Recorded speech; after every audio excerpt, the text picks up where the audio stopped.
qui me gêne, moi, quand on est consultant, dans l'hôtellerie, puisqu'on parle de ce qu'on connaît, ou même dans le tourisme, c'est quand on n'a pas fait d'études soi-même sur les clientèles. Parce que donner des conseils à des professionnels sans savoir réellement ce que veulent les clients, parce que moi, ma loi, elle a toujours été celle-là, hein, c'est de dire: «On part du client». Le marketing part du client, du consommateur.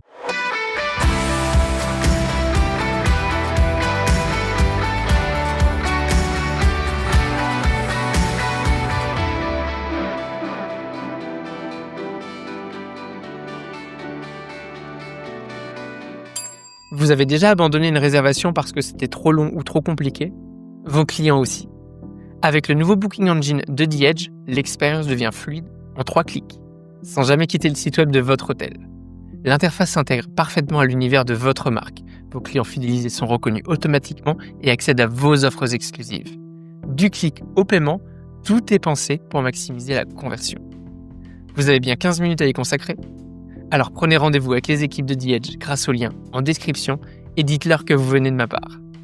C'est le moment de booster vos ventes directes avec The Edge. Entre attentes réelles et idées reçues, mon invité d'aujourd'hui est là pour démêler le vrai du faux. Fondateur de Coachomium, cabinet spécialisé en études marketing et économiques pour le tourisme et l'hôtellerie, il accompagne les acteurs du secteur depuis plus de 3 décennies. Nous partageons tous deux cette passion pour le décryptage des tendances hôtelières. Bonjour Marc et bienvenue sur Hospitality Insiders. Bonjour Maxime, merci de m'interroger sur tous ces sujets qui nous passionnent tous les 2, j'ai l'impression, hein, sur l'hôtellerie, les clientèles hôtelières et autres, hein. Absolument. Et ce qui est très amusant, c'est que je pense, dans notre secteur, tout le monde, en tout cas beaucoup de monde te connaît le nom de ton entreprise, mais en fait, tu as lu. Je suis pas sûr que beaucoup aient déjà entendu ta voix. En tout cas, moi, pour moi, c'est quelque chose d'assez nouveau. Donc, je suis très content d'en faire bénéficier tous les insiders.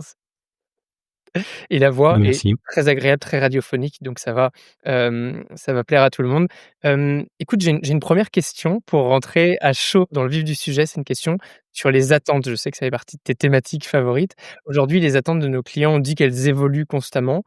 Quelle est, selon toi, la plus grande attente actuelle des clients d'hôtel, mais celle que, un petit peu les hôteliers peut-être sous-estiment encore? Alors des attentes nouvelles, moi j'en vois pas trop, je trouve qu'on est toujours dans les fondamentaux, c'est-à-dire, on veut un accueil humain, de plus en plus d'ailleurs, hein, de la bienveillance, être rassuré. Alors rassuré à la réservation, rassuré quand on arrive.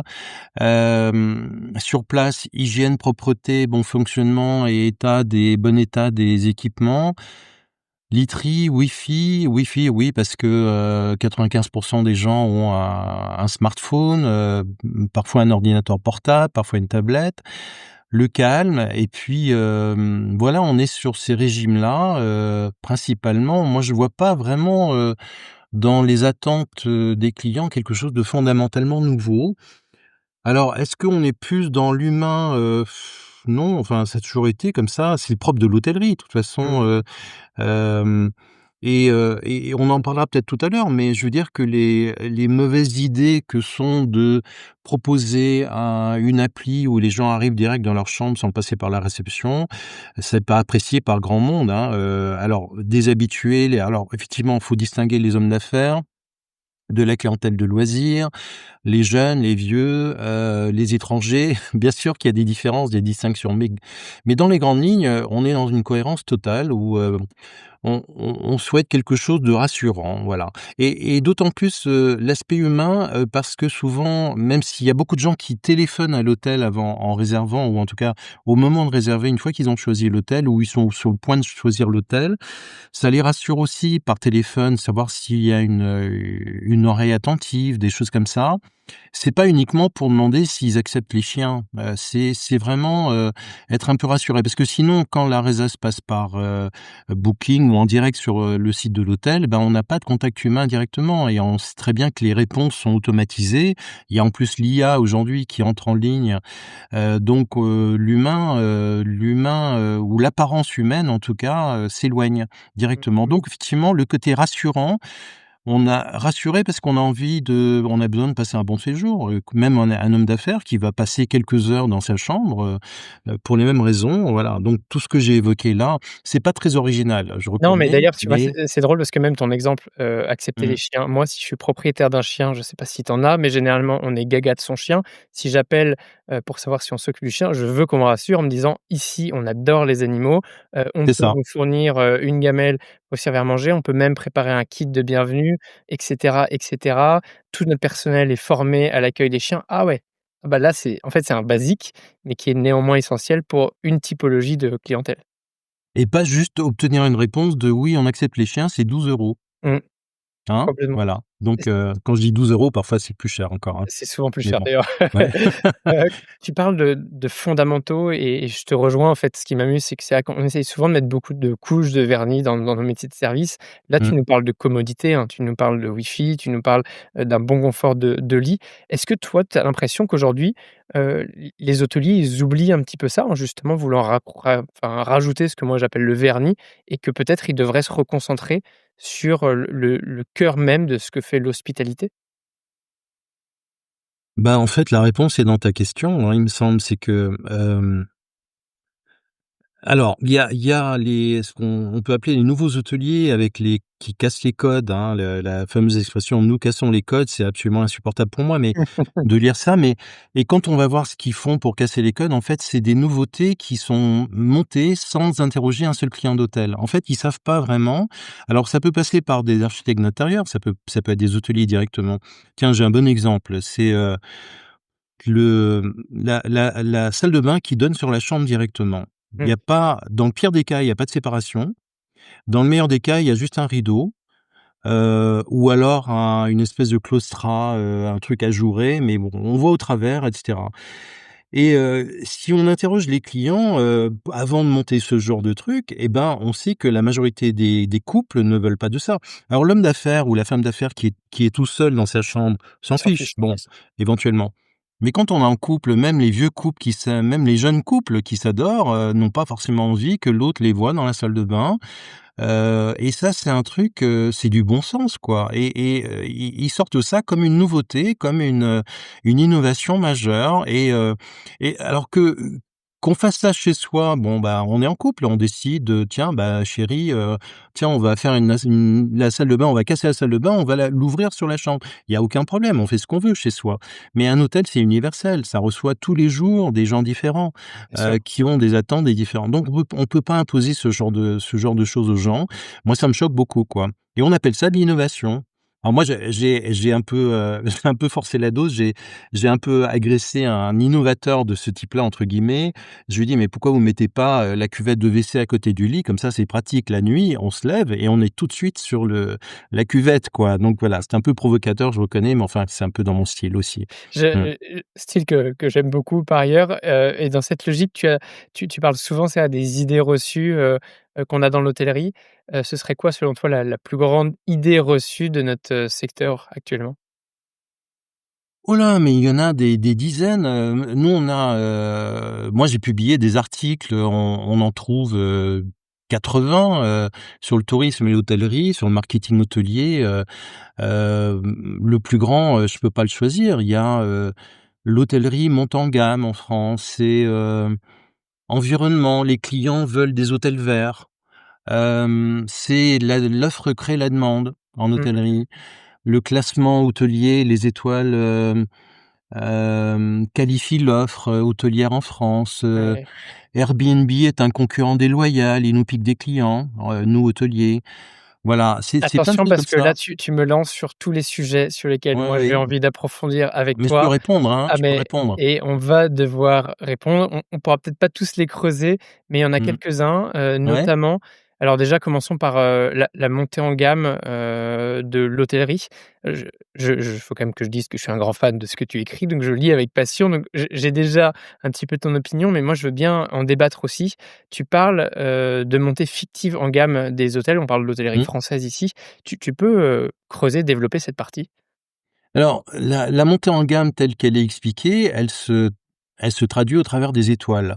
Alors oui, moi je connais bien le sujet des étoiles parce que, en 2006, j'avais fondé le une association, le Comité pour la modernisation de l'hôtellerie française, et le premier chantier qu'on a traité, c'était, réformer le classement hôtelier, qui était très ancien. Il y avait une quarantaine de critères et cetera. À l'époque, je vais voir le ministre en charge du tourisme, de l'époque, qui a fait de la prison entre-temps, mais bon, on va on va oublier ça, et il a dit: «D'accord, on va, oui, oui, c'est bien, lançons la réforme, effectivement». Dans le bal, il y avait beaucoup de gens, les chambres de commerce, la DGCCRF, des syndicats, j'en passe et des meilleurs, donc qui ont travaillé sur le sujet, et ça se passait plutôt très bien, et changement de ministre. Alors il est, pas au moment où il est allé en prison, parce qu'il est allé 2 ou 3 ans après en prison, donc c'était un simple changement de gouvernement et donc de ministre. Le successeur, dit: «Non, mais on va pas monter une commission aussi compliquée. On va demander aux syndicats hôteliers», qui étaient, 4-5 à l'époque, aujourd'hui il y en a 2, majoritairement, et le groupe Accor, de travailler sur le sujet, et en fait, ils ont fait en sorte que les normes, on en parlera peut-être dans le détail, mais que les critères sont extrêmement minimalistes. Ça veut dire que, le premier chantier pour le groupe Accor, c'était que toutes ces chaînes prennent une étoile de plus en France, considérant à l'époque officiellement que leurs étoiles, leurs hôtels étaient majorés à l'étranger. Bon, alors c'était pas du tout un argument retenable, mais c'était comme ça. Et c'est ce qui s'est passé, les critères étant très au ras des pâquerettes, eh bien, toutes les chaînes, du groupe Accor ont pris une étoile de plus. Ibis est passé de 2 à 3 étoiles, Novotel Mercure à 4 étoiles, et cetera. Oui. Les chaînes concurrentes ont fait pareil forcément, et les indépendants ont suivi, le mouvement. Ce qui fait que, sans faire d'investissement nouveau, les hôtels ont pu demander une étoile supplémentaire sans problème, et en fait, dans l'idée de pouvoir augmenter leur prix. Ça n'a pas été possible puisqu'évidemment, entre-temps, bah, il y a les OTA, hein, les Booking et compagnie qui vendent au meilleur prix, donc qui tiennent pas compte des étoiles directement, et les clients non plus. On en parlera si tu veux après, Bien sûr, ouais. de comment le classement, est fait aujourd'hui, pour les hôtels. En tout cas, cette montée en gamme est effective, à peu près 60 des hôtels ont demandé une étoile supplémentaire sans enrichir leurs prestations. Donc sur le papier, il y a beaucoup de 4 et 5 étoiles. On a, bah, j'ai analysé le truc, il y a un article qui paraît tous les ans là-dessus, c'est que, c'est des 4 étoiles et 5 étoiles comme s'il en pleuvait, hein, c'est titré comme ça, et c'est un problème parce que, ça veut dire qu'il y a beaucoup de villes ou, de destinations où on crée des 4 et 5 étoiles, soit d'anciens 3 étoiles, soit des hôtels neufs, où il y a pas le marché pour supporter cette catégorie haut de gamme ou luxe. Il y a pas de clientèle pour. Et moi, j'ai plein d'exemples, hein, des villes comme Strasbourg, Dijon, j'ai plein d'exemples où les hôtels Strasbourg, en dehors du marché de Noël en décembre évidemment, où les hôtels sont, pleins à la gueule, à ras la gueule, hem, les hôtels vendent pas au juste prix toute l'année en dehors de décembre parce que, il y a pas la clientèle pour. Voilà. Mmh. Donc si un 4 étoiles vend, au prix d'un 3, bah, c'est qu'il est pas dans la bonne gamme. Absolument. Donc en fait, il y a en effet une montée fictive, comme tu dis, on a changé de gamme, mais pour autant, les services n'ont pas augmenté, c'est-à-dire qu'on n'a pas plus de services dans ces aujourd'hui 4 étoiles qui étaient anciennement des 3 ou des 5. Et par contre, les prix, eux, ont bien augmenté, ou en tout cas, on a essayé, et ce qui fait qu'il y a aussi, je pense, une déception de la clientèle qui s'y retrouve pas en rapport qualité-prix. Alors, oui, mais alors ce qui rend plus compliqué un sujet que tu connais, forcément par cœur, c'est le yen management ou le revenu Ouais, management.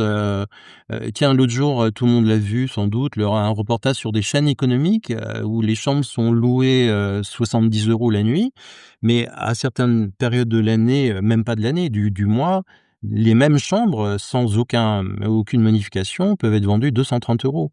C'est absolument incroyable. Je veux dire qu'aujourd'hui, nous on interroge les clients là-dessus, bah, ça les choque beaucoup qu'il y ait un phénomène d'offre et de demande dans les prix, comme dans tous les secteurs, l'aérien, les trains et cetera. Bon, effectivement, les gens connaissent, mais qu'on fasse des culbutes de prix du simple au quadruple, mais ça, c'est absolument pas normal, quoi, et surtout, il y a pas de compensation. C'est-à-dire que et il y avait un pauvre gars qui, dans le reportage, un client disait, «Ouais, je me suis fait avoir parce que je m'y suis pris trop tard». Mais c'est qu'apparemment, il a pas trouvé d'hôtel ailleurs, parce que payer 230 € une chambre d'un hôtel très économique, c'est quand même un problème, quoi. Mmh. J'espère qu'il n'y retournera pas, mais enfin après c'est chacun juge comme il veut, hein, chacun fait comme il veut.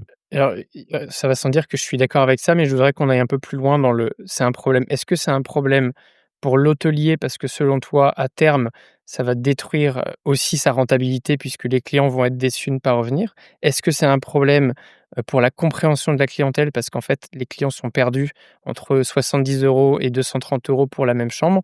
Voilà, qu'est-ce qu'on met enfin, c'est quoi selon toi un peu les conséquences de ces revenus, ces pratiques de revenu management un peu agressives ou ultra dynamiques? Alors, je suis un peu embêté, par ce type de question parce que en étant honnête, je suis obligé de reconnaître que les taux d'occupation de l'hôtellerie en France sont à peu près identiques depuis, une vingtaine d'années. Mmh. En dehors bien sûr du Covid, la période Covid et de la crise qu'on a connue en 2008, mais globalement les taux d'occupation sont les mêmes, au global, voilà. Après, même à Paris où ils sont très élevés effectivement. Donc ça veut dire que l'hôtellerie n'a pas perdu de clients et puis on a gagné des hôtels. Puis bon là, on en a reperdu depuis 2 ans, on est à 16 600 hôtels à peu près en France, bon et cetera. Donc si j'étais honnête, enfin j'essaie d'être honnête, je dis simplement, bah, finalement ça n'a rien fait aux hôteliers puisque, ils gardent toujours des clients ou alors ils renouvellent leur clientèle et les clients qui n'en reviennent plus et qui sont remplacés par d'autres. Bon, pourquoi pas? Parce qu'un tiers de la clientèle globalement est étrangère, en France, donc c'est des gens qui viennent, une fois et ils reviendront sans doute pas en France, dans beaucoup de cas en tout cas.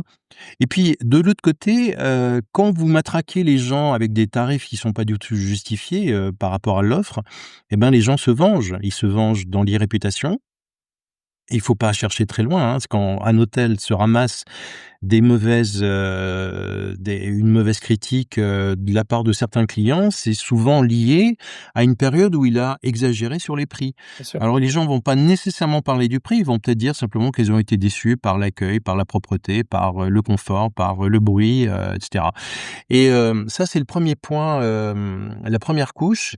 La deuxième, c'est qu'il peut y avoir une exaspération, et puis un raccourcissement des séjours, tout simplement. Et puis, il faut pas oublier que les entreprises je lis souvent, ça fait partie des idées reçues, que l'entreprise s'en fiche puisque, l'homme d'affaires ou la femme d'affaires s'en fiche puisque l'entreprise paye. Mais non, pas du tout. Les entreprises veillent au grain et font attention au prix et négocient les prix quand elles peuvent et quand elles peuvent pas, bah, elles demandent de choisir un hôtel pas en termes d'étoiles, mais en termes de prix maximum. C'est-à-dire Bien sûr. que votre hébergement, bah, vous dépasserez pas, 90 € par exemple pour la chambre et cetera. Donc du coup, tout le monde est sensibilisé au prix et le prix étant après la localisation de l'hôtel et c'est le deuxième critère pour choisir un hôtel aujourd'hui et ça dure depuis 6, 7 ans maintenant objectivement. Alors ça par contre, c'est une nouveauté qui s'enfonce, qui s'approfondit. Que la localisation, c'est toujours un critère principal pour les clients, tu veux dire? Bien sûr. Ouais, donc ce qui nous a été dit par, Conrad Hilton, location, location, location, Ouais, non, enfin, ouais, ça fait partie aussi des idées reçues que j'ai traitées, mais allez vas-y. oui, évidemment, ce serait trop beau s'il y avait que l'emplacement, 3 fois, ouais, effectivement. Non, il y a tous les critères. Bah, pour l'homme d'affaires, lui, il veut être proche de ses lieux de rendez-vous ou quand il est de passage, de la gare, pas loin de l'aéroport selon les cas, effectivement. La clientèle de loisirs va choisir par rapport à, je parle de localisation, par rapport au centre d'intérêt et est capable de faire, quelques kilomètres de plus pour un hôtel, alors que le client d'affaires généralement préfère être le plus proche possible de ce pourquoi il vient dans la destination. Mmh. Mmh, Bon complètement. là tous on survole tout ça, hein, mais bon voilà. Non, mais c'est ça permet de déconstruire quand même quelques idées reçues en effet. Donc moi sur cette partie, donc montée en gamme fictive, je comprends. Je comprends que enfin ce que je comprends, c'est que le prix reste un argument essentiel. Quid des, avis clients? Est-ce qu'aujourd'hui le nouveau classement hôtelier ne se fait pas à travers, Booking.com, Google, Avis, TripAdvisor et compagnie?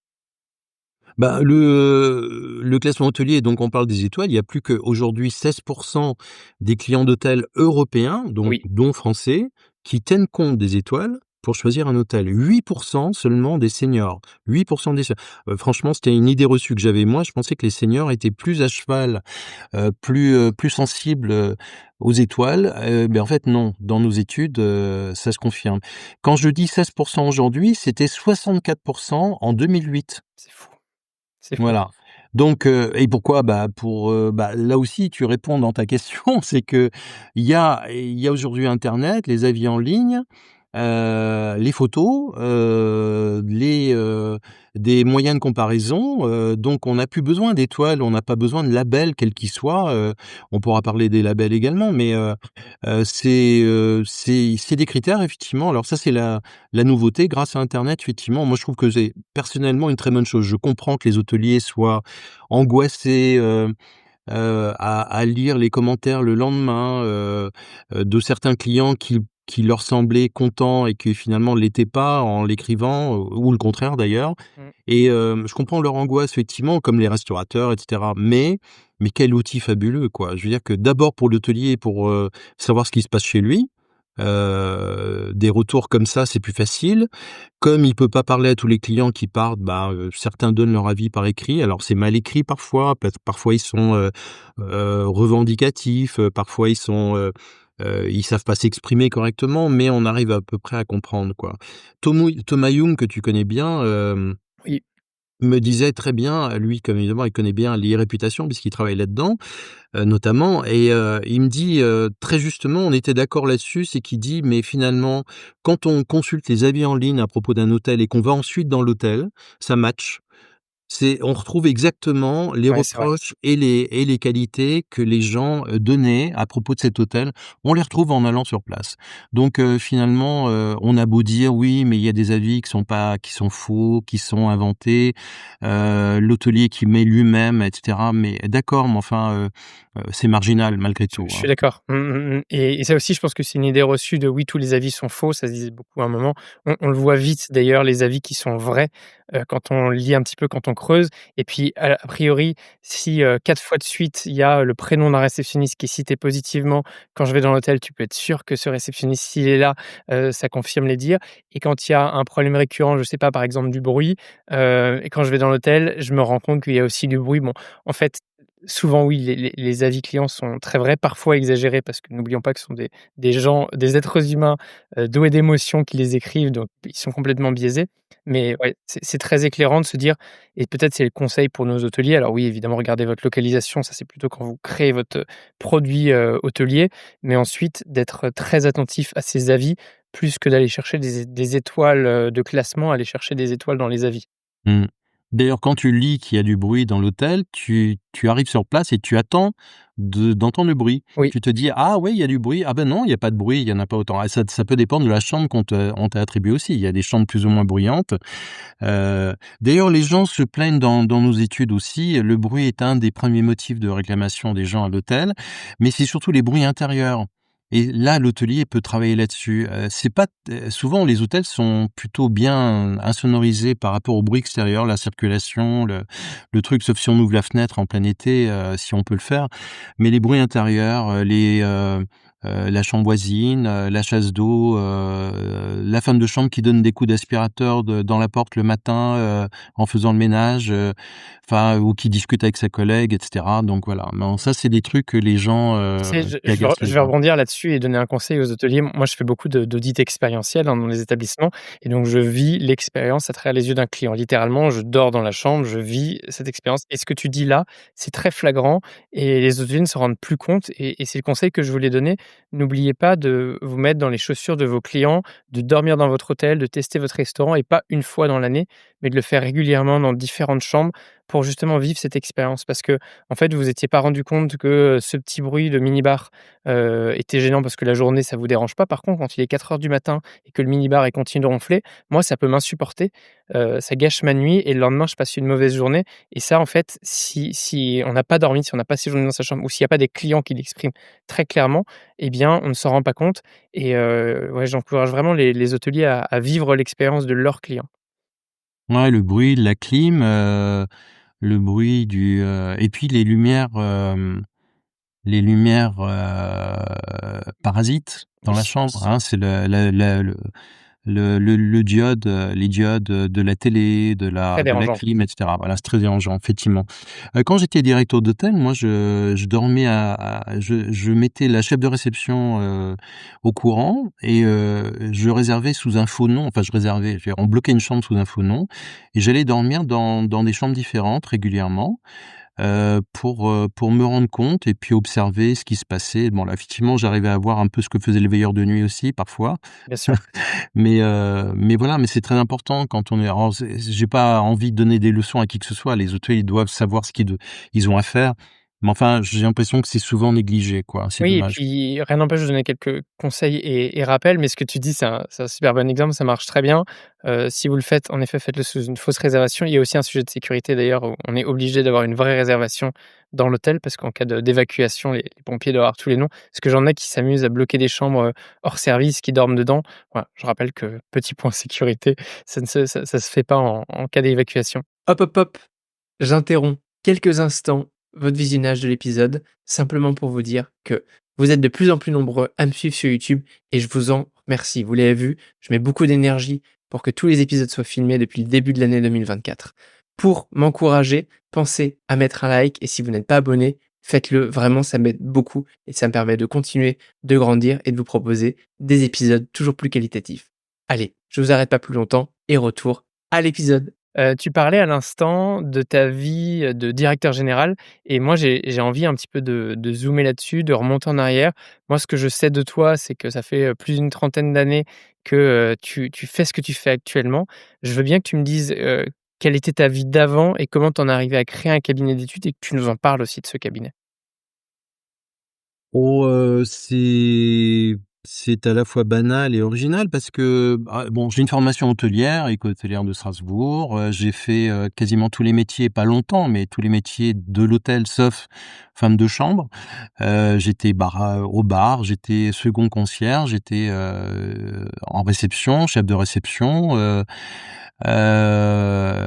assistant de direction, voilà, côté restauration également, en salle, pas en cuisine.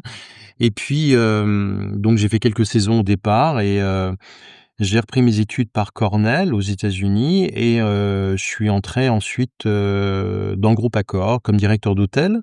J'avais 24 ans, 25 ans presque, à ce moment-là et j'ai dirigé donc, un hôtel à Saint-Malo qui ouvrait. J'ai fait ça 2 ans. Ensuite, le groupe Accor m'a proposé une direction de la Thalasso à Carnac. Yes. Donc j'ai trouvé ça suffisamment original. On était toujours dans l'univers hôtelier parce que la Thalasso, c'est accueillir des gens. Alors on leur propose pas la même chose, mais c'est quand même, très cousin. Puis il y a un hôtel en général avec, donc ça m'a beaucoup plu et ensuite, j'ai eu un poste proposé comme chef de marque, de la chaîne Mercure, au siège du groupe Accor. Et puis directeur du marketing, de Mercure ensuite, très très simplement. Et au bout de quelques années, ben, je sais pas, je commençais un petit peu à tourner en rond et j'avais, l'idée de créer un cabinet d'études. Il y en avait quasiment pas à l'époque, hein. Là, je te parle des années 90, donc Waouh, pardon pour, les plus jeunes. voilà. Je Heu, naissais à cette époque. Fin 80, voilà, fin 80, en 89, voilà. J'ai quitté Accor et dans la fin des années 80 et un chasseur de tête est venu me chercher pour aller dans le groupe Yves Rocher, qui voulait créer une chaîne de thalassothérapie avec hôtel et donc j'ai trouvé ça assez stimulant et assez, dingue quoi et puis j'étais encore jeune quoi et bon voilà, j'étais très flatté de cette proposition, j'ai accepté et voilà. Mais quand j'étais encore chez Accor, j'avais quand même l'idée de ce cabinet d'études. Il y en avait très, très peu à l'époque et en me disant: «Bah, tiens, dans le groupe, au marketing, nous, on aide les hôteliers, dans leur marketing, dans leur positionnement et cetera. Pourquoi est-ce que je le ferais pas pour des hôteliers indépendants?» Contre rémunération évidemment, mais en tout cas, voilà et c'était ça l'idée que j'avais et quand j'ai eu cette proposition chez Yves Rocher, ben, je me suis dit: «Bon, je mets de côté ce projet de création de cabinet, mais à partir de maintenant, je suis en stage rémunéré. Tout ce que je vais faire, ce sera pour apprendre pour mon futur métier de consultant». Voilà et en fait, une occasion s'était passée, réorganisation dans le groupe, Yves Rocher, abandon de certains projets, donc je leur ai dit: «Écoutez, voulez-vous devenir, mon premier client? Je me mets à mon compte». Ils ont dit: «D'accord». Ça m'a permis d'aligner le capital qu'il me fallait d'ailleurs pour Bien créer sûr, la bien sûr. boîte. À l'époque, le capital était plus élevé que ce qu'il faut aujourd'hui pour créer une entreprise et puis Accor est devenu mon deuxième client, la boucle était bouclée et puis j'en ai trouvé d'autres entre-temps. Voilà. Ouais, magnifique. Tu as une anecdote un peu marquante de cette période de ton parcours? On adore les anecdotes, croustillantes sur Hospitality Insiders. Bah, en fait, comme, ouais, c'est le truc, j'en parle avec un peu de honte, j'étais quand m ma première mon premier poste de directeur d'hôtel, donc j'avais 24 ans et demi, et l'hôtel était tout neuf, donc il était pas bien rodé et l'ascenseur, de l'hôtel tombait en panne tout le temps et bon, bah, un matin, ça arrive, il y a, 2 clients, une maman et son fils adulte, coincés dans l'ascenseur entre 2 étages. Bon, on avait un peu l'habitude, mais on pouvait pas le débloquer nous-mêmes, donc il fallait appeler les pompiers. Et une femme de chambre entrouvre un peu, les portes de sécurité pour parler aux gens entre 2 étages pour pas qu'ils paniquent et cetera. Bon, nous on appelle les pompiers arrivent, ils débloquent le truc sans problème, effectivement, ils ont l'habitude et le couple de clients, enfin couple maman et fils sort de l'ascenseur et au lieu de sauter vers eux, de courir en m'excusant au nom de l'hôtel, de leur offrir un rafraîchissement, de les rassurer, de les consoler, je sais pas quoi, et cetera, de parler avec eux, je discute avec le capitaine des pompiers. Je m'interroge même pas, je ne m'intéresse même pas aux 2 qui sortent en me disant: «Ah ben ils sont sortis, c'est chouette», quoi. Je me dis: «Bah, voilà, tiens, je suis rassuré, c'est fait». Alors, ben, à l'époque, il y avait pas les avis en ligne, heureusement pour moi à Aïe! l'époque, mais il y avait Michelin, il y avait l'office du tourisme, la mairie de la ville, où j'étais. Enfin, ils ont écrit partout pour se plaindre, à juste titre et là, j'étais en période d'essai encore, hein, donc je risquais ma place et heureusement que j'avais lancé, à l'époque, ça existait pas, des forfaits week-end en fait, c'était à Saint-Malo, hein, donc c'était, 2 nuits d'hôtel dans mon hôtel avec un aller-retour à Jersey en hydroglisseur et ça n'existait pas ce genre de forfait à l'époque. C'était avant Smartbox, hein, Mmh. directement et on en parle dans la presse. On en vend 250 dès le premier week-end, dès que ça sort dans le Figaro Magazine. Et du coup, d'autres journaux ont repris l'information. On en a vendu tous les week-ends, c'était l'avant-saison, donc c'est très bien pour l'avant et l'après-saison. Donc en pleine saison, on vend pas ce genre de Bien sûr. produit et mon patron vient me voir pour, m'engueuler à propos de l'histoire de l'ascenseur. Il me montre la lettre, je suis un peu long, pardon, mais il me montre la lettre pour, renouveler ma période d'essai. Il la déchire devant moi en me disant: «Bon, vous refaites plus jamais ça. Je vous garde parce que l'histoire du forfait week-end, ça marche vachement bien et je suis content de vous». Voilà, donc Ouais. waouh, j'ai été soulagé, mais bon, c'est comme dit l'autre, c'est très formateur. Il y a pas eu mort d'homme. OK, d'accord, c'est plutôt gênant commercialement, il y a pas eu, de risque pour les gens, mais voilà, donc c'était une connerie due à l'inexpérience, hein, tout simplement. Voilà. Absolument. Comme quoi je dis: «C'était de ma faute», mais c'était quelque part indirectement de la faute de ceux qui m'avaient confié un poste, Il y a direction un d'hôtel si sujet jeune. d'encadrement managérial aussi, derrière, hyper, intéressant. Hem, Toi qui as donc une longue carrière aussi en cabinet d'études, si j'ai bien fait mes calculs, si on est en 90, 34 ans, c'est facile, c'est mon âge. Tu, tu peux me raconter, tu disais au début, on n'avait pas beaucoup, aujourd'hui, il y en a, pléthore. Comment est-ce que ça a évolué le cabinet d'études? Est-ce que c'est plus facile ou plus difficile aujourd'hui d'en monter? Et une troisième question, tu réponds dans l'ordre que tu veux, c'est quid de la qualité de ces études? Parce que moi, pour le coup, j'ai un avis assez, mitigé sur cette qualité et je serais curieux d'avoir le tien.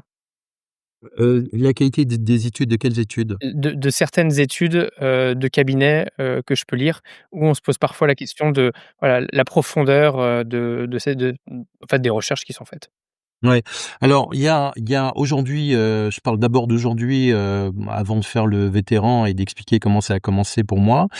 Aujourd'hui, il y a, oui, pléthore je suis assez sidéré de voir sur LinkedIn le nombre Mmh. de consultants indépendants qui se sont mis à leur compte. Alors ça a commencé avec le covid évidemment, mais majoritairement et ça date de moins de 2 ans en tout cas, ceux qui ont alors souvent d'anciens directeurs, directrices d'hôtels, commerciaux, il y a aussi des chefs de réception et autres, globalement, c'est souvent de ce côté-là.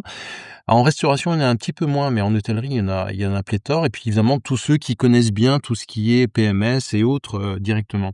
Alors je dis qu'il y en a pléthore, oui, mais pourquoi je m'en inquiète pour eux quelque part? Parce que je me dis, je vois pas comment ils vont trouver suffisamment de clients pour vivre, même si quand on travaille tout seul, on n'a pas besoin de 50 clients quoi, on peut travailler avec, une dizaine de clients dans l'année, enfin on suppose, Bien qui sûr. payent et à côté de ça, il y a des cabinets qui se composent de consultants au pluriel. Donc en fait, il y a une structure solo, hein, de freelance et il y a la structure un peu plus organisée avec des petits cabinets. Il y a jamais beaucoup de personnel et quand il y a du personnel, c'est souvent des stagiaires, hein, donc à l'appel effectivement. Alors bon, pour aujourd'hui, ce qui me gêne moi quand on est consultant, dans l'hôtellerie puisqu'on parle de ce qu'on connaît, ou même dans le tourisme, c'est quand on n'a pas fait d'études soi-même sur les clientèles. Parce que donner des conseils à des professionnels sans savoir réellement ce que veulent les clients parce que moi ma loi, elle a toujours été celle-là, hein, c'est de dire: «On part du client». Le marketing part du client, du consommateur. On donne pas à boire à un âne qui n'a pas soif. On vend pas des frigos à des esquimaux. Donc la logique veut qu'on sache que les gens veulent, là on parle des voyageurs, des clients d'hôtel, ce qu'ils veulent, ce qu'ils ont comme attente, comme besoin, comme, comportement d'achat et cetera et ça s'étudie.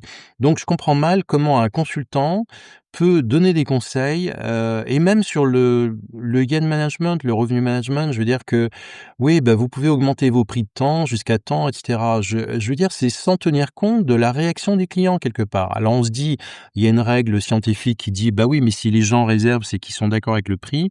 Non, ça marche pas entièrement comme ça parce qu'il y a la couche arrière qui fait que les gens réservent, mais ils ont pas envie, de venir, mais ils reviendront plus jamais et cetera. Bon, on laisse le donc il y a ça et alors effectivement, je reconnais que j'ai la dent dure, alors ça c'est j'essaie d'être plutôt modeste en général, mais je dois dire que les études que je lis par des confrères, alors là on parle plutôt de cabinets structurés, Oui. sont pour moi souvent des études, scandaleuses quoi, effectivement. Alors il y a du clientélisme là-dedans, de la complaisance. On travaille pour le compte de quelqu'un et on fait des choses pour lui faire plaisir. Il y a des études de marché, par exemple, pour, créer, pour dans le but de créer un hôtel, par exemple, mais qui sont des études de complaisance. Donc on dit que l'hôtel va marcher alors qu'il y a pas le marché pour, localement. Tout est comme ça, et j'ai en tête des noms que je vais pas citer évidemment, mais qui sont dans ce régime-là depuis des années, depuis très longtemps. J'essaie de dénoncer, régulièrement, bah, par exemple, les baromètres hôteliers conjoncturels avec les taux d'occupation, les RevPAR, les prix moyens chambres, sont faux parce que tous ceux qui les publient, sauf un cabinet qui publie ça une fois par an seulement, parce qu'il a un panel d'hôtels qui répondent, mais autrement, c'est, des chiffres qui viennent des chaînes hôtelières intégrées, qui représentent que 18 des hôtels en France, Oui, faut le rappeler ça, hein. il faut le rappeler. Or, les hôtels de chaîne en France ont, 3 fois et demi plus de chambres que les hôtels indépendants. Il y a 26 chambres. Alors je dis 3 fois et demi, j'ai pas fait le calcul, mais, c'est 82 chambres en moyenne pour un hôtel de chaîne intégré en France, contre 26 pour un indépendant. Ça veut dire que les taux d'occupation ne sont pas les mêmes comparativement, que les prix sont souvent pas les mêmes. Alors, encore moins vrai dans les très grandes villes, mais globalement, c'est le cas, effectivement. Donc, c'est comme si, en fait, on donnait les chiffres des carambars en les extrapolant à l'ensemble de la confiserie. C'est ça qui se passe avec les bureaux d'études, qui publient ces baromètres hôteliers et moi, ça me scandalise parce que ça veut dire quoi? Ils ont le droit de faire ce qu'ils veulent, évidemment, Mais, ils prétendent que ils parlent de l'hôtellerie française. En fait, ils parlent que des chaînes intégrées parce qu'ils n'ont pas les chiffres des hôtels indépendants. Car, si ils essayaient d'avoir les chiffres des indépendants, ils n'auraient pas de réponse. Il y a que l'INSEE aujourd'hui, et encore c'est pas parfait, qui obtient aujourd'hui les chiffres des, indépendants, parce que c'est la loi, c'est obligatoire, et encore c'est pas parfait. Mais les cabinets d'études, avec leur armée de stagiaires, ne pourraient pas obtenir de réponse au moins le mois de la part Mmh. des indépendants. Donc ils trichent en disant qu'ils parlent de l'hôtellerie. Pourquoi? Parce que ces hôteliers-là n'ont pas le temps ou parce qu'ils veulent pas? C'est quoi l'explication? Bah, il y a plusieurs raisons, ils n'ont pas envie, ils pensent que c'est de l'ingérence, que c'est ennuyeux de répondre, et puis il y en a même qui tiennent pas leurs chiffres, hein. Les petits hôtels qui ont, 18 chambres, 15 chambres, les taux d'occupation, bon, c'est pas trop leur souci effectivement, voilà. Donc c'est du déclaratif, généralement, même auprès de l'INSEE, mais bon, voilà, moi ce que j'aime pas, en fait, c'est simplement le mensonge, hein. Dire, voilà, si on disait: «Bah, voilà, les chaînes ont fait tant de taux d'occupation, le mois dernier», pas de problème, quoi, mais puisque c'est la réalité, voilà. Mais qu'on dise que c'est l'hôtellerie française qui a fait tant, c'est un mensonge grossier et absolument. Et pourquoi? Bah, parce que simplement ça fausse la réalité, quoi. C'est qu'on ne sait pas, si les chaînes vont bien, bah, ça veut pas dire que les indépendants vont bien, quoi. Ouais, très clair et merci de remettre l'église au milieu du village, c'est important. Oui, J'ai mais ça sert à rien. Ça ne sert alors, à rien. écoute, moi Parce que je ça fait je des années que je le dénonce, et évidemment, ça fait des années que ça continue, bien sûr. Et ça permets-moi ne d'être, changera pas. naïf et d'espérer que parmi nous, il y a quand même beaucoup d'auditeurs hôteliers qui, au moins, vont se poser cette question, de dire: «Attends, quand je lis une étude», aussi se poser la question de sa qualité, de sa viabilité et de mettre un peu de nuance. Et tu vois, moi, c'est les chiffres dont on a parlé, beaucoup, je les ai partagés, à mes étudiants, notamment quand je donne des cours, et c'est tes articles, d'ailleurs, ça va être ma question suivante, qui souvent m'ont obligé à amener de la nuance aux étudiants en disant: «Attention de ne pas avaler ces chiffres tels quels, parce qu'ils sont souvent faux» et de se poser la question de: «Quelle est la source, en fait? Où est-ce qu'on allait chercher l'info?» Je te pose donc la Et puis à qui profite le crime, et à aussi. qui profite le crime? Et puis, pourquoi ils font ça, quoi, effectivement, voilà. Complètement et je te pose cette question qui va dans la lignée de ce que je viens de d'amener, qui est, les chiffres autour de la France comme première destination touristique. Je sais que ce sujet te passionne parce que moi je me suis régalé en lisant ton article, où tu dis que ces chiffres aujourd'hui sont faux ou en tout cas qu'on n'est pas capable, de les calculer correctement. Est-ce que pour, tous les auditeurs qui n'auraient, pas lu cet article, qui n'étaient pas sensibilisés là-dessus, tu peux clarifier ce point? Bah, oui, ça fait, depuis 2006 que j'en parle, donc ça va faire 20 ans que j'en parle tous les ans, tout le temps, tout le temps. Je prends les chiffres de la France, les chiffres de l'OMT. L'OMT, l'Organisation mondiale du tourisme, n'est qu'une caisse de résonance, hein, qui reçoit les chiffres des pays membres et qui les, met dans des tableaux et ne les vérifie pas, ne les contrôle pas, effectivement. En fait, c'est une raison simple, c'est que quand on annonce là 100 millions de touristes étrangers, cette année, ou en tout cas c'est l'objectif, 80 millions, avant, même 60 millions, peu importe. Les chiffres sont faux pour une raison très simple, parce qu'on ne sait pas identifier les touristes étrangers qui entrent en France, pour la simple raison de la liberté de circulation des Européens. Eh oui, Et moi, j'ai un bon exemple, c'est que mon fils, un de mes fils en tout cas, a fait un périple de 6 mois en Europe. Il a traversé 18 pays où il a séjourné, et on lui a demandé de présenter son passeport qu'une seule fois, à la frontière, et pas du tout pour tenir des statistiques, c'est juste un contrôle bien sûr. d'identité, comme toute personne qui entre dans un pays. Donc c'est la même chose dans tous les pays d'Europe, et quand on parle de l'Espagne, le grand concurrent de la France en ce moment, ben, en Espagne, les chiffres sont pas mieux tenus qu'en France pour les mêmes raisons. C'est qu'on ne sait pas identifier les touristes étrangers. Ça veut dire quoi? Si on ne sait pas t'identifier comme un touriste étranger, on ne sait pas compter le nombre de touristes étrangers qui entrent, puisque voilà, ils sont pas peints en rouge ou en vert, voilà. Donc on ne sait pas ce qu'ils dépensent. On connaît pas grand-chose de leur Bien comportement sûr. d'achat, et donc les chiffres des recettes du tourisme en France sont erronés, sont faux, et le PIB du tourisme par rapport au PIB, de la France est faux également pour les mêmes raisons. Donc alors pourquoi j'en parle? Parce que finalement, bon, c'est bon pour le commerce, touristique de dire que la France, première destination mondiale ou même si elle l'est plus aujourd'hui, si elle a été un jour, bah, ça attire des gens quoi, ça attire du monde, mais on est sur un mensonge grossier qui est gênant pour l'organisation du tourisme, en termes de promotion, en termes de puisque finalement et ça va même beaucoup plus loin, c'est que les députés de toutes les époques, depuis 20 ans, même plus, disent: «Ben, on va voter des nouvelles lois, des nouvelles taxes sur les professionnels du tourisme, car finalement le tourisme va bien en France.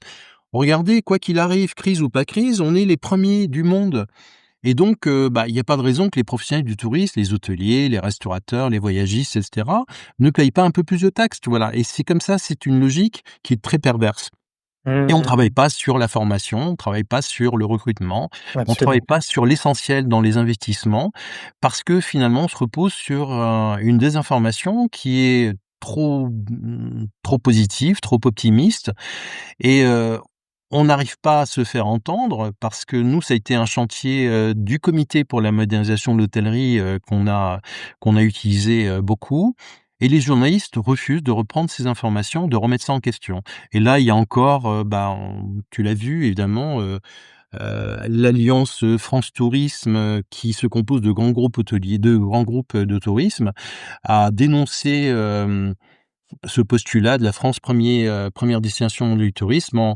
en critiquant les chiffres, mais n'en apportant pas d'autres. Il y a pas d'études pour, argumenter ce qu'ils ont à dire effectivement. Bah, parce que personne alors moi on me dit, «Non mais c'est bien de critiquer, c'est très bien, mais alors tu proposes quoi?» Bah, je lui dis: «Je ne sais pas quoi proposer. On peut pas mettre une puce électronique dans la nuque de chaque Européen, pour ses déplacements, heureusement, pas encore en tout cas. Donc je vois pas quelle méthode et toutes les méthodes qui existent aujourd'hui, c'est-à-dire, par le téléphone, la Banque de France, avec les cartes de paiement, tout ça c'est parcellaire, c'est intéressant, mais ça ne dit pas combien on reçoit de touristes et combien dépensent. Par exemple, les cartes bancaires, il faut savoir que 80 des Allemands adorent payer en En espèces. cash. Mmh. C'est culturel chez eux et donc en payant en cash, bah, évidemment ça élimine tout pistage possible Trace et oui. effectivement, toute trace effectivement et ainsi de suite quoi. Le Orange Vision, voilà, le système de avec les portables, on voit bouger les portables, et cetera, bon, on arrive à voir qu'il y a du monde à un moment donné, mais on ne sait pas ce que font les gens, quoi. C'est quelle cellule, familiale de vacancier qui est là? Ils dépensent quoi? Ils dépensent combien? Ils dépensent où? Ils restent là combien de temps? Et cetera. On ne sait pas grand-chose, voilà Mmh. et ainsi de suite et ainsi de OK suite. et pas de remède actuellement. En effet, à part le QR code dans la nuque, ou la puce, pour l'instant, il y a pas grand chose qui nous permet de d'y Moi, j'ai remédier. participé à 2 commissions sur, l'observation économique du tourisme et tout a échoué. Tout a échoué, personne n'a pu se réunir autour de la table pour dire, bah, voilà, on va trouver telle méthode et cetera qui est infaillible et cetera et même si on devait se rapprocher de la réalité le plus possible, on n'y arrive pas. On n'y arrive pas parce qu'on ne peut pas identifier les touristes étrangers, Ouais, très clair. directement, Très, tout très clair. simplement. Bon, eh bien, on n'aura pas, toutes les réponses du monde aujourd'hui et j'en suis très triste, mais peut-être on peut quand même, partager quelques conseils, si tu avais à la lumière un peu de ces éclairages que tu nous as, partagés, quelques conseils ou recommandations à un hôtel, un hôtelier à propos de peut-être son offre, des choses qui soient applicables, actionnables, pour il ou elle, qu'est-ce que tu aimerais partager? Toujours, toujours partir du client, des clients qu'on cible, des clients qu'on vise, des clients qu'on peut recevoir parce que parfois on cible des clients qu'on n'aura jamais, parce qu'ils viennent pas, ils sont pas là dans la destination et cetera. Donc partir de clients, c'est la clé de voûte de tout, c'est le sésame, pour, mettre au point une offre, hôtelière. Tu remarqueras que je dis jamais expérience. Jamais, je me refuse à parler d'expérience, Tu es ça dans m'agace toujours. tu es dans la catégorie de ceux qui détestent le terme j'en ai quelques-uns sur le podcast. Édouard Den en 1re liste, je remettrai l'épisode, qui me parlait d'expérience chimique, qui supporte pas qu'on parle d'expérience hôtelière, donc je comprends. Il y a 2 équipes là-dedans. Moi, je l'utilise ce terme, mais je comprends ton avis. Bah, moi, je dis, aux hôteliers, si vous vendez des expériences, c'est que vous n'êtes pas sûr de votre produit, quoi. Donc, Mmh. voilà, c'est que vous expérimentez, quoi. Bon, en tout cas, partir du client, c'est la seule solution à mon avis. Alors comment on fait? Bah, on interroge les gens. Moi, il y a un truc qui m'étonne toujours, c'est quand on rénove un hôtel, par exemple, on refait entièrement les chambres, on teste jamais les chambres, avec des chambres témoins, Mmh. auprès de vrais clients. Alors ça peut être des clients habitués, hein, c'est pas forcément des le client lambda, quand je dis tester, bah, voilà, on a fait une chambre témoin. Bah, tiens, vous êtes là ce soir, est-ce que, vous voulez on vous la passe? Et je vous fais une réduction, par exemple, et puis le lendemain, bah, demain, vous après le petit déj ou pendant le petit déj, vous m'expliquez ce que vous avez aimé dans la chambre, ce que vous n'avez pas aimé, Oui. ce qui vous a dérangé, ce qui est voilà. Et ça, je ne l'ai jamais vu faire. Très honnêtement, je l'ai jamais vu faire. C'est très surprenant.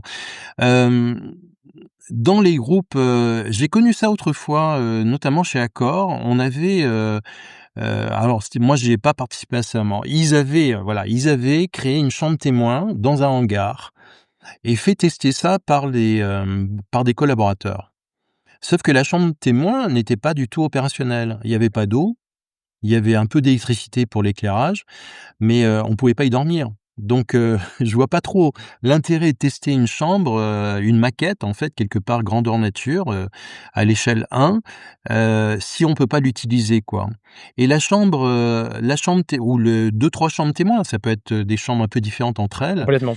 Les tester, on perd un peu de temps au départ, mais finalement pas tellement et ça permet d'avancer beaucoup plus vite après avec l'architecte d'intérieur, le designer, qui travaille sur le projet si c'est le cas et ça, je l'ai pas vu faire et ça, moi, ça me surprend beaucoup. Moi, c'est vraiment le premier truc que je ferais. Et ça coûte pas Non. grand-chose, c'est tester ce qu'on a avant. Alors pareil pour le petit déjeuner, par exemple, que je vois tout le temps, moi j'ai écrit un article SEO aussi, c'est que je vois tout le temps, bah, on met des produits, des machins et cetera. Mais, ce qui est compliqué, c'est le café, les jus de fruits, le jus d'orange notamment et les viennoiseries, le pain. Voilà, ça c'est compliqué pour mettre tout le monde d'accord là-dessus. Et pourquoi est-ce qu'on teste pas Sûr. un échantillon de 4-5 jus d'orange, auprès de clients, en leur disant voilà, à l'aveugle, enfin à l'aveugle, encore le jus d'orange c'est facile quoi, mais Oui. bon, ouais, c'est à peu près sur un même Essayer de consigne, sauf savoir si on si c'est ajoute du de l'eau. café ou du jus d'orange. Voilà, sauf si on ajoute de l'eau effectivement, mais dites-nous, celui que vous préférez, voilà et puis voilà et ça, je l'ai pas vu faire et c'est un vrai jeu parce que les gens, tu le sais, les gens adorent qu'on leur pose des questions, qu'on leur demande leur avis, Et en fait, mais en live, hein. j'allais te dire, et il y a aussi cet élément qui, à mon avis, est sous-coté, que c'est un vrai argument de fidélisation. Merci beaucoup, monsieur Watkins, d'être un client fidèle chez nous. Ce soir, on aimerait vous faire tester en avant-première, notre nouveau produit chambre. Est-ce que vous aimeriez la découvrir? Sinon, évidemment, il y a la chambre classique que vous connaissez et demain, on s'installe Oui, ensemble au petit déjeuner. Oui, bien sûr, et demain, si ça vous convient, on peut prendre rendez-vous au petit déjeuner c'est pour ça. que vous me racontiez votre nuit. Waouh! Moi, je Et c'est suis, simple à faire. c'est simple Ça à prend faire. du temps, Mmh, c'est simple à faire. ouais. Et puis, et ça n'a rien à voir avec les avis en ligne que les gens vont déposer puisque là, c'est à chaud. On peut poser des questions, on peut creuser un sujet, on peut, discuter avec les gens, puis, faire connaissance, même si c'est quelqu'un qui a appelé des clients appelés à revenir, si c'est pas des clients déjà identifiés comme, fidèles. Mmh. Voilà, C'est comme l'entretien réguliers. qualitatif. Écoute, tout ce que tu nous dis là, est extrêmement enrichissant. J'espère que Tu ceux qui adhères, nous hein? écoutent j'adhère, et je suis content parce que je pense que voilà, il y a tu amènes des exemples pratiques aussi à la théorie, c'est important. Pas juste dire: «Voilà, les études disent ci, les études disent ça», mais d'avoir, du pratico-pratique, et les hôteliers, qui nous écoutent, ils ont besoin de ça. On n'a pas toujours, de temps, donc essayer de leur en faire gagner. Justement, en parlant de gain de temps, est-ce que tu aurais, une ressource ou des ressources, ce que j'appelle la ressource des insiders, c'est assez nouveau, qui serait un peu une ressource exclusive ou un condensé qu'on pourrait partager aux abonnés de l'hebdo, qui est ma newsletter? Bah, moi, je suis toujours tenté de dire, rendez-vous sur notre page, que tu pourras afficher si tu veux, Bien des sûr. bonus, sur notre site internet, Cochomium. On a une centaine de dossiers d'analyse exclusifs qu'on trouve nulle part ailleurs, indépendante, on essaie de faire les choses bien. C'est d'ailleurs pour ça que nous, on fait pas de baromètre hôtelier conjoncturel parce qu'on saurait pas le faire et donc je préfère être honnête et dire: «Bah, je sais pas le faire parce que je sais pas interroger des clients des hôteliers indépendants, au moins le mois». Donc on préfère ne pas pas en publier, on travaille avec l'INSEE nous, qui nous paraît le plus fiable. Donc oui, bah, je pense que les bonus sur notre site, c'est Mmh. assez, j'en suis assez fier, je reconnais Je mettrai, effectivement évidemment les références. Est-ce que ça te va de me partager les ressources qui viennent enfin les bonus qui viennent illustrer les sujets qu'on a abordés aujourd'hui et on fera ce condensé, dans l'hebdo justement pour les lecteurs comme ça ils peuvent trouver, tout ce qui, vient approfondir toutes les thématiques abordées aujourd'hui.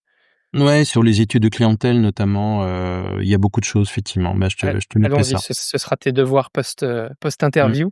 Je te propose d'élargir avec mes questions signatures. Elles sont évidemment, rituelles sur ce podcast. La première, c'est tout simplement quelqu'un qui aimerait approfondir ses conversations avec toi cette fois. Quel est le meilleur moyen de te contacter? Bah, déjà, il faut être très sympa Mmh, 1er élément. et ne pas chercher à me vendre quelque chose. Ça, c'est plutôt bien. Disons que j'ai le privilège de l'âge qui fait que je peux choisir maintenant, effectivement. Bah, me contacter, il y a le sur LinkedIn, c'est le plus Oui. simple, hein, effectivement. J'ai ma page, Mark Watkins, on me trouve très facilement en général, Mmh. donc voilà. On est très pro, Et LinkedIn. j'aime bien avoir des messages, des contacts, j'en ai beaucoup et je réponds, j'essaie de répondre chaque fois, mais bon, même à toi Maxime, j'aurais dû répondre il y a 2 ans déjà ou 3 Ouais, ans, pour mais l'anecdote, je t'avais mmh, envoyé en effet un message il y a 3 ans facilement, c'était 2022 je mmh, crois, qui est resté sans réponse jusqu'à un message récent où, bon tu t'es quand même excusé d'avoir raté, mais il est passé à la trappe, de probablement les dizaines de messages que tu reçois. j'ai fait tout ce que je déteste qu'on me fasse, donc Heu, effectivement, pardon encore, Tout de est ce côté-là. pardonné et rattrapé aujourd'hui avec cet Mmh. épisode. Je te propose un voyage dans le temps, dans le futur. Si tu pouvais, voyager dans ton futur idéal, qu'est-ce que tu auras accompli dans 10 ans? Je peux pas répondre à cette question pour une raison. Alors c'est frustrant, je sais, parce que j'ai aucune notion du temps. Tant par rapport au passé, je vis vraiment dans le présent, quoi et donc j'ai du mal à me projeter. J'ai même du mal et évidemment mon épouse est pas très contente, de se projeter dans les vacances, tu vois? Oui, Donc de dire: «Bah, voilà, tiens, on part en vacances, dans 3 mois». Ah bon? Ah bon? C'est déjà dans 3 mois? Bon, j'ai vraiment du mal. Alors réponds à cette question en disant d'ailleurs, je vais même plus loin, c'est qu'on m'interroge souvent, d'ailleurs je crois qu'ils ont arrêté de le faire, sur le tourisme dans 15 ans, dans 20 ans et je refuse. Je refuse d'y répondre parce que je dis: «Mais, attendez, moi j'ai pas de boule de cristal». Et je vois pas qui peut dire parce que tout ce qui existe aujourd'hui, personne l'avait prévu. Personne l'avait prévu Booking. Airbnb, personne n'a prévu Airbnb. Personne n'a prévu alors l'IA, j'en parle même pas évidemment, appliquée au tourisme, hein, personne n'avait prévu la plupart des choses qui sont aujourd'hui. Donc, moi ça me fait rire de dire: «Ben voilà, parlez-moi de» alors c'est pas par rapport à tes questions, mais bien sûr. quand on me dit, par «Aidez-nous à travailler sur le tourisme de demain, dans 15, 20 ans», mais je n'en sais rien et je refuse parce que je dirais que des conneries quoi, franchement, voilà donc Quelque chose que tu aimerais avoir accompli, peut-être, un autre livre, je sais d'ailleurs on n'en a pas parlé, que tu as écrit quelques ouvrages, un peu la masterpiece, le chef-d'œuvre de ta vie? Alors alors ça c'est très, narcissique, écrire un livre pour qu'il soit lu, c'est sympathique, qu'il ait du succès, qu'on gagne beaucoup d'argent, pourquoi pas, ça j'ai pas connu, hein. J'ai écrit des livres, mais qui m'ont pas permis et qui m'ont pas enrichi effectivement. Mince. Ouais, moi j'adore écrire, donc effectivement, j'aimerais écrire un livre, pas forcément en lien avec le métier, j'essaie de tourner la page, hein, pour tout dire, Cas de dire. le Coachemium, bah, j'ai, mon associé Perrine Edelman, qui a pris ma suite. Ça fait 20 ans qu'on travaille ensemble et elle est en train de prendre ma suite tout doucement, donc on est toujours ensemble, hein, mais elle dirige maintenant le cabinet, au quotidien et ça, moi, j'en suis ravi effectivement. Elle reprend le flambeau et moi, ça me permet de prendre beaucoup plus de recul, ce que j'ai toujours rêvé de faire, voilà. Mmh. Mais, Et en alors plus, oui, on a quelques insights, sur l'intérieur de Coachomium, donc merci pour ça. ben voilà et mon grand regret probablement à ma mort, j'espère le plus tard possible, ce sera de ne pas avoir voyagé encore davantage, quoi. Moi, j'ai Mmh. pas mal voyagé, mais il y a plein de continents que je connais pas et ça et je pense que maintenant c'est quasiment trop tard, pour accomplir tout ce que j'aurais voulu faire ou n'est pas toutes les mauvaises excuses que j'ai trouvées pour ne pas le faire, Mmh. effectivement. Et quand Merci. je parlais de mon fils qui a fait un périple de 6 mois en Europe pendant dans 18 pays, mais je suis admiratif, quoi. Alors il a vécu de pas grand-chose, hein, il était pas dans des palaces, hein, il était dans des auberges de jeunesse, il voyageait en autocar et cetera, mais avec son argent, mais là, moi, je dois dire qu'il y a une génération là, parce qu'il est représentatif d'une certaine génération, je suis admiratif. C'est des trucs que nous, on faisait pas, qu'on savait Bien pas sûr. faire, effectivement. Mmh. On a parlé, de livres à l'instant. Est-ce que tu aimerais en recommander un que tu pourrais partager à nos insiders? Ben, là, j'ai enfin, mis la main sur un est-ce que tu connais François Simon? François Simon, c'est un critique, c'est un écrivain, critique, gastronomique qui opère depuis très longtemps et il a une particularité, tu pourras jamais l'interviewer, parce qu'il ne se montre pas. Oui, c'est raté. Par contre, il parle très, très bien, il a des vidéos, des réels qu'il publie, il se montre pas, mais donc sur des restaurants, mais ça peut être sur des hôtels, ça peut être sur une destination et il parle très bien, il a une plume extraordinaire donc son dernier livre c'est, «Y retournerai-je?»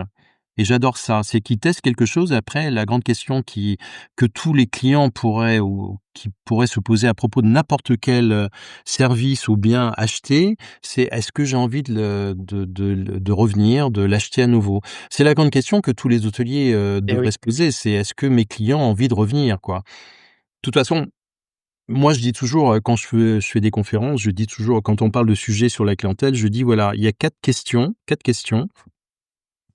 qu'un client, se pose». C'est est-ce que alors si on parle d'hôtellerie, mais ce sera vrai pour, un restaurant peut-être probablement ou pour d'autres choses, hein, une croisière, ce qu'on veut. C'est: «Est-ce que j'ai envie d'y aller? Est-ce que j'ai envie de réserver? Est-ce que j'ai envie, d'y aller? Est-ce que quand j'arrive, je me sens bien? Ça me plaît, ça c'est conforme à ce que l'idée que j'avais?» Est-ce que 3e question, est-ce que j'ai envie de revenir? Et puis bien sûr, est-ce que j'ai envie d'en parler en bien mmh, autour de moi? Voilà. Et si on me répond oui à ces 4 questions, c'est que c'est gagné, forcément. absolument, Voilà. Donc c'est un absolument. peu ça et François Simon, bah, c'est ce qu'il a fait. Moi, c'est un livre de voyage, je suis plongé dedans et ça me plaît beaucoup. L'écriture est très belle, il y a des très belles photos, voilà. Donc François Simon, Y retournerai-je? Y retournerai-je. Je suis en plein dedans, voilà Son et livre sera je suis toujours dans 2 ou 3 bouquins en même temps et j'ai un bouquin de François Langlais, donc c'est pas le tourisme, effectivement, lui, c'est l'économie, hein, François Langlais qui est journaliste économique, notamment je crois qu'il est à LCI et puis à RTL et il parle certainement très, très bien et il a, son dernier livre, c'est sur les idées reçues toujours. Moi, j'adore les idées reçues qu'on détricote, directement. C'est «Sans vérité», je l'ai devant moi, «Sans vérité bonne à dire» et c'est à propos de l'économie, et il dit, «Est-ce que ça va encore durer longtemps comme ça?» excellent. On les mettra en recommandation dans la bibliothèque des invités qui est, une bibliothèque téléchargeable dans cet épisode et il y Ah a bah, très bien. tous les livres de tous mes invités en 5 saisons. Waouh! Donc il y a de quoi faire. Tu pourras aller chercher ça aussi si tu en manque de lecture, n'hésite pas. Je voudrais aussi une citation favorite ou un mantra que tu aimes te répéter. Oh, ben moi, c'est très bateau, c'est, «Aimons-nous les uns les autres, on sait jamais». Pas On ne mal. sait jamais, hein? Ouais, Très bien. c'est très bête, mais bon, voilà. Qui est-ce que tu aimerais voir et entendre sur Hospitality Insiders après toi? Bah, François Simon, François Simon, mais tu m'as dit mais qu'il tu pourras est pas. ouais, voilà. Sauf si tu Super. floutes, si tu floutes son visage, je Ouais, peux ça peut il peut accepter effectivement, si bon, tu le c'est un connais, peu tu me mets en relation ou tu dis alors que tu es j'aimerais le connaître, malheureusement je ne le connais pas. Je suis grand fan, hein, voilà, effectivement. Je suis pas fan d'énormément de gens, effectivement, je suis assez méfiant, mais bon voilà, autrement, dans la profession, spontanément je vois pas trop, je connais beaucoup de monde, mais je sais pas, il faut que j'y réfléchisse, ouais. c'est dur de choisir.